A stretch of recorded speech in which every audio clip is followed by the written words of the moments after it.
Hello friends, स्वागत है आप सबका GD Goenka health care academy के पॉडकास्ट सेशन में, जहां हम इंटरव्यू करते हैं अपने रिसेंटली प्लेस्ड या एलुमनाई स्टूडेंट्स की। हम उनके कोर्स और उनके प्लेसमेंट्स के बारे में डिस्कस करते हैं और उनसे जानने की कोशिश करते हैं कि वो अभी कैसा परफॉर्म कर रहे हैं और GD Goenka health care academy ने उनको कैसे सपोर्ट किया। तो आज हमारे गेस्ट है जिनका नाम है अभिषेक कुमार और ये फोर्टिस हॉस्पिटल गुड़गांव में प्लेस्ड है एज अ सुपरवाइजर। और हम इनसे जानना चाहेंगे कि इन्होंने GD Goenka health care academy से कौन सा कोर्स किया और GD Goenka health care academy ने इन्हें कैसे सपोर्ट किया। सो अभिषेक, पहले तो आप हमें ये बताइए कि आप बिलोंग कहाँ से करते हो और आपने पैरामेडिकल फील्ड को ही क्यों चुना? ये बिलोंग यूपी से करता हूँ मैंने पैरामेडिकल कोर्सेस इसलिए चुना था क्योंकि मुझे कुछ चीज़ें अच्छी लगी थी। मेरे को इस लाइन में जाना था कि हॉस्पिटल लाइन में भी जॉब ठीक है, किसी के पेशेंट की केयर करना, कुछ भी इंसान की रिस्पॉन्सिबिलिटी होती है, वो जॉब करना होता है। मेरे को बस पैरामेडिकल में लाइन में जाना था। तो इस कोर्स के बारे में आपको बताया किसने? मतलब जैसे एक नॉर्मल इंसान होता है, उन्हें पता नहीं होता कि हॉस्पिटल में एक मेडिकल और एक पैरामेडिकल दो सेक्शंस होते हैं। तो पैरामेडिकल स्टाफ, ये सब चीजें आपको किसी ने बताया होगा कभी? नहीं, ये मेरे को ना गूगल से पता पड़ा था जीडी गोयनका के बारे में। वहाँ से ऐड देखा था, वहाँ से मेरे छोटे भाई ने फिर एक DMLD का कोर्स के लिए चुना था। उसने वहाँ पे एडमिशन लिया था। जाने के बाद में उन्होंने फिर मुझे बताया कि अभिषेक भाई तुम यहाँ पे आ जाओ, यहाँ से एक कोर्स है उसको कर लेना। तो मैं वहाँ पे पहुँचा, मैंने वहाँ पे विजिट किया जाकर के नहीं। वहाँ से फिर मैंने इस कोर्स को चुना था। CMNA 6 मंथ का कोर्स है। और ये कोर्स आपने 12th के बाद करा था? नहीं, ये 10th के बाद किया था मैंने। अच्छा, ठीक है। तो फिर आपने सीधे 10th के बाद ये कोर्स किया और आपको अभी आप एम्प्लॉयड हो। हाँ। इस कोर्स में आपको क्या सिखाते हैं? इस कोर्स में अगर वहाँ पे कॉलेज की बात, इंस्टीट्यूट की बात करूँ तो वहाँ पे भी अच्छी पढ़ाई कर सिखाते हैं। अगर उसके बाद में हम प्लेसमेंट हो जाते हैं, प्लेसमेंट में पेशेंट की केयर करना होता है इसमें। अच्छा। हाँ, पेशेंट केयर करना होता है और भी ऑफिशियल लाइफ पे और भी बहुत सारी चीजें। कहीं बिलिंग काउंटर पे भी वैसी भी ड्यूटी लग जाती है। वो मतलब कि ऑन ड्यूटी के बाद ही पता पड़ता है ड्यूटी कहाँ लगती है। आई मीन जो फर्स्ट विजन है इसकी, वो पेशेंट की केयर करनी है जीडी की। अच्छा, तो जब आपने ये डिसाइड किया कि आपको पैरामेडिकल फील्ड में ही आना है, तो आपको ये कहाँ से पता चला कि GD Goenka health care academy इसके लिए बेस्ट ऑप्शन होगा? नहीं, वो मेरा छोटे वाले भाई है ना, उन्होंने विजिट किया था पहले जाकर के नहीं। सबसे फर्स्ट टाइम वो 2022 में वो गए थे। उन्होंने विजिट किया, कुछ दिन उन्होंने कल्चर वहाँ का देखा। उनके बाद में मुझे अफोर्ड किया उन्होंने कि तुम आ जाओ, ऐसे करो, यहाँ पे एक कोर्स है, यहाँ से हम दोनों भाई पढ़ लेंगे। अच्छा। हाँ, उन्होंने मुझे बताया। फिर हम वहाँ पे गए, मैंने विजिट किया। वहाँ पे रिसेप्शन पे मैम, एक ज्योति मैम है, उन्होंने सारा कुछ फिर मेरे को बताया कि अभिषेक ऐसे ऐसे इस तरीका के प्रोसेसिंग है। उन्होंने सारा कुछ बताने के बाद में फिर हमको 3 दिन बाद हमने और दोबारा विजिट किया। फिर हमने एडमिशन लिया वहाँ से। अच्छा। GD Goenka health care academy, Karadi Chowk, Nangloi. तो वहाँ के आपको स्टाफ और फैसिलिटीज? नहीं, वहाँ के स्टाफ फैसिलिटीज बहुत काफी, जितना बोलते हैं ना कि गाँव से निकला एक इंसान, उन्होंने अच्छा खासा सपोर्ट किया। और आप ये बताइए कि आपको जब इंटर्नशिप आपने 6 महीने के बाद ही आपको इंटर्नशिप मिलना था? नहीं, वो 3 मंथ की थ्योरी होती है उसमें। अच्छा। 3 मंथ की थ्योरी के बाद में हमको इंटर्नशिप दे देती है। अच्छा, थ्योरी सिर्फ पढ़ाई होती है या प्रैक्टिकल भी? प्रैक्टिकल्स भी होते हैं, प्रैक्टिकल्स भी वहीं कराते हैं, क्लास में कराते हैं। अच्छा, थ्योरी और प्रैक्टिकल 3 मंथ्स की होती है और फिर बाकी 3 मंथ्स उसके बाद में 3 मंथ में इंटर्नशिप होती है। तो ये इंटर्नशिप सपोर्ट आपको GD Goenka health care academy से मिली थी? हाँ, GD Goenka health care academy से मिली थी मुझे। अच्छा, वहाँ से कहाँ पर मिली थी? मेरे को मिली थी Gurgaon sector 44 millennium city centre के सामने फोर्टिस हॉस्पिटल में। अच्छा, जहाँ पे अभी आप रिसेंटली एम्प्लॉयड हो? अच्छा, तो मतलब इंटर्नशिप के बाद ही आपको वहाँ जॉब ऑफर भी मिल गई? हाँ, मैंने वहाँ पे 3 मंथ की इंटर्नशिप करी थी। उसके बाद में मुझे जॉब का ऑफर मिला। वो मैंने अपॉर्चुनिटी सबसे फर्स्ट टाइम ले ली। वो मैंने मतलब गंवाई नहीं, एक बोलते हैं ना, फर्स्ट अपॉर्चुनिटी मिलती है। मतलब आपने इंटर्नशिप में अच्छा परफॉर्म किया होगा? अच्छा परफॉर्म किया। तो इंटर्नशिप के दौरान आपको सारी चीजें आती थी, मतलब जो आपको GD Goenka health care academy में सिखाई गई, बताई गई, वही सारी चीजें आपको इंटर्नशिप में भी करना पड़ा या फिर कुछ आपको जिस तरीका से पढ़ाया था ना? एक प्रैक्टिकल, फिर एक फेसियल चीज आती है ना प्रैक्टिकल में, तो वो चीज प्रैक्टिकल देखने के बाद में और अच्छा समझ में आया। अच्छा। आई मीन जैसे थ्योरी पढ़ाई थी मैम ने, वो जैसे देखने के बाद में जब प्रैक्टिकल कर रहा हमने अपने हाथों से, तो वो और अच्छी चीजें समझ में आई। फिर हमको सारा कुछ कोर्स के बारे में ऑटोमेटिकली याद आता गया। जैसे कुछ काम करते तो ऑटोमेटिकली याद आ जाते कि मैम ने ये ऑप्शन हमको पढ़ाया था। तो वो चीजें अच्छी लगती हैं। अच्छा। वो इंसान के मतलब कि स्टूडेंट के ऊपर डिपेंड करता है। मतलब आपको ज्यादा एफर्ट नहीं लगाना पड़ा इंटर्नशिप के दौरान कि हाँ मुझे ये चीज नहीं आती है और फिर मुझे कहीं से और सीखना पड़ेगा और फिर उसके बाद उसको इम्प्लीमेंट करना पड़ेगा?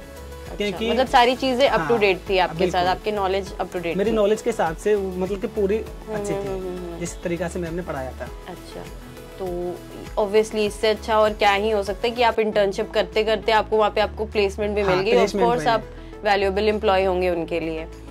ठीक है अभिषेक, तो अभी आप 2 साल आई बिलीव हो गए आपके वहाँ जॉब करते हुए, तो आपको वहाँ पे कोई प्रमोशन हाइक कुछ मिली? आपने ज्वाइन किस पोस्ट पे किया था? मैंने जीडीए के पोस्ट पे ज्वाइन किया था, जिस कोर्स किया था क्या मैंने उसी के कल्चर उसका उसका मेडिकल नर्सिंग असिस्टेंट। अच्छा, उसको एक दिल्ली के हिसाब से बोलो तो वो उसमें दिल्ली में बाडवा बोलते हैं, बिकॉज अगर और कहीं बोलते हैं तो वहाँ पे जीडीए बोलते हैं। ठीक है गुड़गांव के हिसाब से वहाँ पे जीडीए की पोस्ट पे मैंने ज्वाइन किया था। हाँ, तो अभी तो 2 साल हो गए शायद, 2 इयर्स हो गए कंप्लेन। अगस्त में मैंने ज्वाइन किया था 2022 में। हाँ, तो अब अभी कोई ग्रोथ हुई उसमें? अभी जो मेरी ग्रोथ हुई थी अभी 6 मंथ पहले मेरी, तो मेरे को सुपरवाइजर की पोस्ट मिली थी। आई मीन जो मेरा प्रमोशन हुआ था। अच्छा, प्रमोशन भी हो गया? प्रमोशन हुआ था, तो बट उस टाइम पे मैं भी हैप्पी था। फिर मैंने भी जो अपॉर्चुनिटी मिली थी सुपरवाइजर की, आई मीन वो मैंने गंवाई नहीं थी, वो मैंने मैनेज करी, उस चीज़ को मैंने मैनेज किया, देखा, सारा कुछ देखा, बट उस टाइम पे I am so happy because अच्छा जब मेरे को सुपरवाइजर की पोस्ट मिली थी। तो हाँ, तो अभी एज अ सुपरवाइजर फिर आप वहाँ पे क्या काम करते हो? I mean as a supervisor तो मैं वहाँ पे ना स्टाफ को मैनेज करना होता है, बहुत सारी रिस्पॉन्सिबिलिटी होती है उसमें, स्टाफ को मैनेज करना होता है। देखो मेरे हाथ में इस टाइम ना 80 स्टाफ की मैन पावर है, अगर वहाँ का हिसाब किताब बताऊँ तो मैं आपको 80 स्टाफ को ड्यूटी देना, उनको मैनेज करना, मॉर्निंग इवनिंग नाइट उनको ऑफ देना, उनका बहुत सारे काम होते हैं, कई स्टाफ शॉर्ट हो जाता है, बहुत सारी चीजें प्रॉब्लम फेस करनी पड़ती है, स्टाफ अलाइन करना, स्टाफ को अरेंज करना होता है, अगर किसी से मिलना भी होता है, कंप्लेन भी होती है, ये नहीं है कि मतलब कि हम एक वो नहीं, सारा कुछ सुनना पड़ता है फिर हमको। तो अभी आप जैसे सुपरवाइजर की पोस्ट पे वहाँ पर काम कर रहे हो, आपकी लर्निंग भी और बढ़ रही होगी, आप एक्सपीरियंस गेन कर रहे हो, तो फिर अब आगे का आपने क्या सोचा है कि अब और कहाँ तक जाना है इस प्रोफेशन के माध्यम से, या आगे आपने कुछ और इसी फील्ड से रिलेटेड कोई और कोर्स करने का सोचा है, या आगे बस एक्सपीरियंस गेन करके किसी एक डेजिग्नेशन पे, ऐसे डेजिग्नेशन में पहुंचने का सोचा है, या फिर एम्प्लॉयमेंट रिलेटेड कि आपको प्राइवेट सेक्टर में ही रहना है, ये सब चीजें आपने नहीं? अगर इसके माध्यम से मैं बताऊं तो इसके माध्यम से तो एक मिडिल क्लास से इंसान काफी दूर तक जा सकता है, वो इंसान के ऊपर डिपेंड करता है, सेल्फ डिपेंडेंट क्या करेगा वो कितनी पढ़ाई कर सकता है, किस कल्चर से पढ़ा बड़ा है। और इसके माध्यम से तो मैं कह रहा हूँ अगर किसी बच्चे को अपॉर्चुनिटी अगर सरकारी की मिल रही तो वो कमाएगा नहीं, वो तो आप अप्लाई कर रहे हो गवर्नमेंट सेक्टर में? बिल्कुल अप्लाई कर रहा हूँ। आई मीन मैं 12th की वजह से 12th भी चल रही है अभी फिलहाल के। अच्छा, आप 12th की भी पढ़ाई कर रहे हो? 12th की भी पढ़ाई कर रहा हूँ, और जो अभी जो ग्रोथ करने वाला हूँ वो DMLD के लैब टेक्नीशियन का कोर्स के लिए है फिलहाल में, जो टेक्नीशियन के लिए ये आप करना चाहते हैं? हाँ, ये करना चाहता हूँ मैं, इसमें जो ग्रोथ करना चाहता हूँ। टेक्नीशियन के बाद में एक अच्छी मतलब कि किसी की सेवा करना होता है, वो बहुत सारी चीजें आ जाती है फिर इंसान के अंदर। बिल्कुल, तो आप आगे ये जो कोर्स है ये कहाँ से करना चाहते हो? मैं अपने GD गोंका से करना चाहता हूँ। मैं लाइफ टाइम इससे जुड़ के रहूंगा, क्योंकि जिस टाइम पे मेरे को जहाँ से मुझे उठाया, जिस कल्चर से मुझे खड़ा किया, I am so happy.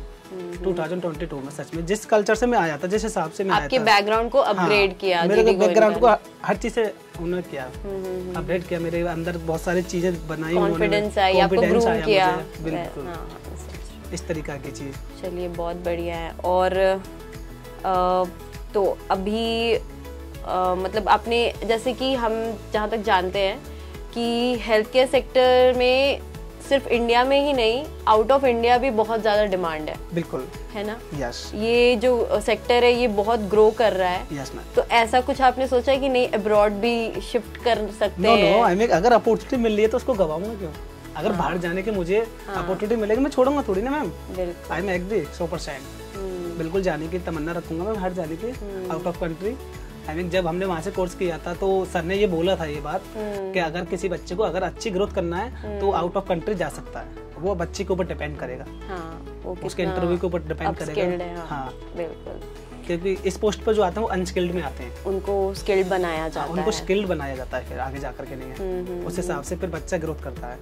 I mean बाहर जाने की तो तमन्ना हर बच्चे की रहती है, सबको रहती है। सही बात है। ठीक है, तो अभिषेक आई बिलीव आपने जितना अब तक अचीव किया है इस एज में, ये करना लाइक बहुत मुश्किल काम है, बट आपने किया और आप इसमें आगे और अच्छा करो।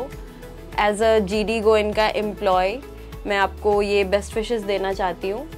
और ऑब्वियसली मुझे पता है कि हमारे बच्चे जहाँ जाते हैं वहाँ पे अपना बेस्ट देते हैं और उनके तरफ से हमारे पास कभी भी कोई ऐसा नहीं आता कि ये बच्चे कुछ नहीं करते, कुछ नहीं आता इन्हें। हमें हमेशा पॉजिटिव ही रिस्पॉन्स मिलता है जहाँ से भी हमारे बच्चे प्लेस्ड हुए हैं। So you are one of them और we are very much thankful कि आप हमसे जुड़े हैं और आगे भी आप बहुत अच्छा परफॉर्म करो और बहुत ऊंचाइयों तक जाओ। नहीं, मैं दिल से धन्यवाद देना चाहता हूँ GD Goenka health care academy के लिए।